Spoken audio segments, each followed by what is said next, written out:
Were you filming and then you got shut down? No, no.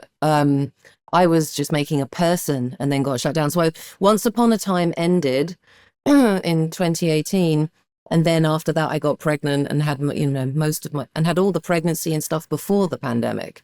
So then I had Milo, and at first I just really wanted to hibernate and hunker down and just blah blah blah. And then I was like, you know what? I feel like I'm sort of coming out of the trenches a little bit. Maybe I could do an audition. And then the world went, no, you need to sit back down. I was like, It's like, oh no, okay. And then like a whole pandemic, and then a whole nother pregnancy, and then a whole strike. It's been fun. It's been fun. yeah. I'm fine. I'm fine. I I'm fine. you feel like I feel so much of how you feel. I feel it in my bones. But it's the industry is weird. It's weird right Hmm. now. And I'm a little weirded out. I don't know. Were you already conscious of I'm having children? This is, the industry has not been too kind to women of a certain age that we, both are sort of like find ourselves going into, I guess. I hate to put you in my category, but I find myself in that where I'm like, okay, like this is that, like women have talked about this for forever, that this is like that thing. Did you have that like idea of like, I know I want to do this, but like, what am I doing? Like, as far as your career is concerned, what was the thought process? Not really for me. And I understand what you're saying, but I think this is going to sound silly, but my character on Once Upon a Time was mostly single and sort of ageless. And I always sort of tend to play terrible people that are single. So I feel like my sort of viability or who I end up playing are these sort of ageless, weirdo sociopaths that those roles could be 20 or 50. Nobody really cares. Right. Nobody really cares if you look right and you sound, I don't know, it's very odd. So I don't feel like my age has sort of like changed how I feel about my career, just in terms of the types of characters that I play, Mm. if that sort of makes sense. Because I've never been like playing someone lovely who's like the hero and like the lead, like cutie pie, like or like No, I've part never. of like. I mean, I've never been Like like the part of the lead. ingenue? Yeah, or no, or not even that, or even like on shows that have like relationships. I've never been like part of like a relationship that everybody shipped. I always thought I had been like a standalone, typically a standalone villain in a way. Yeah. You know what I mean? Which I even just played last week. I played like a horrible person, and it was so much fun. I love the kind of characters that I play because, being a token bitch is really quite a delight for me because, you have to be nice in real life. But in terms of like thinking like, Ah, oh, what's the next job going to be and things like that, timing wise, it all kind of really worked out well because, Once Upon a Time ended when it was supposed to, whatever. I had zero control over that.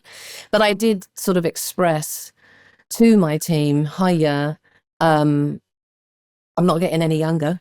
So I do want to put my energy and focus into creating a family. And I do want to have two because I was sort of getting some auditions in the pandemic. No, it was before the pandemic. I was getting some auditions and I was passing because I was thinking if I do that, I'm never going to get pregnant. yeah.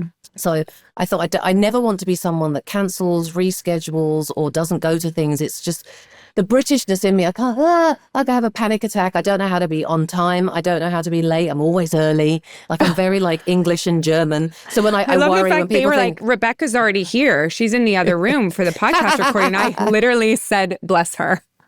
but that I'm such a dork like that. I'm like, ready with my notepad and my pen. Like I'm such a dork. Um, But yeah, so Once Upon a Time ended and that was all kind of like perfect. And then it just became all about being pregnant. And in the pandemic, there was the pandemic felt like a little bit of a gift. Like, yes, it was depressing and sad and the borders were closed and I felt trapped from my family and that was all horrible. And obviously the death and destruction to people's lives, obviously. But the blessing that I tried to find in it was that it just forced me to hunker down with my baby Milo and I have an incredible bond and relationship, like we're soulmates. And then I went and got pregnant again because I had nothing else to do. And Bailey wouldn't be here and wouldn't be Bailey if not for COVID. She literally is my COVID baby, and they're close in age and they're best mates. And my team would always say to me on phone calls, like just to check in and say, hi, I miss you, I love you in the pandemic. You know, they would be like, you couldn't have picked a better time to bang out a couple of kids, mater. Like, yeah, no, not bad. Really good timing. So now I'm sort of coming out of it, and I feel like for the first time in a really long time, I really feel like I've come back into my own body, and it's fucking amazing. I haven't felt like me in my own skin in so long. And to go back to work and remember, oh, you are actually an actor. You can act still. It's still there. There's still roles. Why not you? Like, yes, the industry's different, but why can't the universe create the perfect thing? And I've just really tried to stay in the positive mindset as the world and the industry is constantly evolving and changing, and trying to shut out the negativity, or if a friend wants to complain about the industry and who's getting hired and who's not, I just try and like exit that conversation and just focus on staying in the positive, because I believe, you know, in law of attraction. And I was staying really positive. I was like, oh, August is, I mean, the industry's already dead. Nobody's, and I got a job in August. I'm like, see, stay positive. You never know. You never know kind of what could happen. And I always believe what's meant for me won't pass me by, and likewise for everybody else. So I feel, even though, you know, the world is in, I mean, we're in the upside down. All right. But I'm trying not to watch the news too much and just try and stay in my own, you know, informed enough, but not like consuming it so much that I'm then like in a horrible headspace and I don't want to play with my kids, you know? I turned on the news last night for like 20 minutes. And within 10 minutes, I was swearing at the TV. So I was like, I need to go to bed. Like, we're done. This is why we don't turn the TV on in our household. This is why we don't watch the news, because it's, you know, it's just like so frustrating. It's so frustrating. And I find that, you know, I saw this thing the other day. It was a study that was done where it was talking about negativity, and I forget the percentages, but it was something like they put two groups of people together, and or multiple groups of people. And some of the groups they gave a negative person, and some of the groups they didn't. And the difference between the groups that had the negative people, not only did they work slower, not only were they not right as much, but the overall well-being of the groups that had a negative person in the group was like super depressed. And the groups that had just an overall sense of positivity got things done faster. The camaraderie was better between the groups, like all of this. And I firmly believe that like that negative thinking is just absolutely detrimental to success and well-being. I saw that study. I think, was it on Instagram? It was probably on Instagram.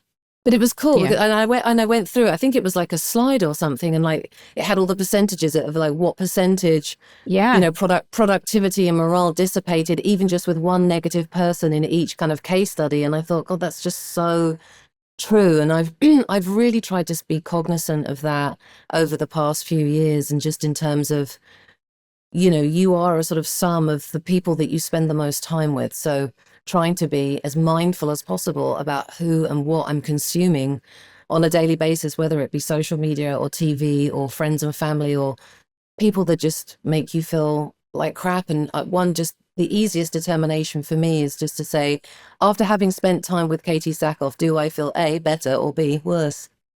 It's really very simple. Let me know. I already felt better.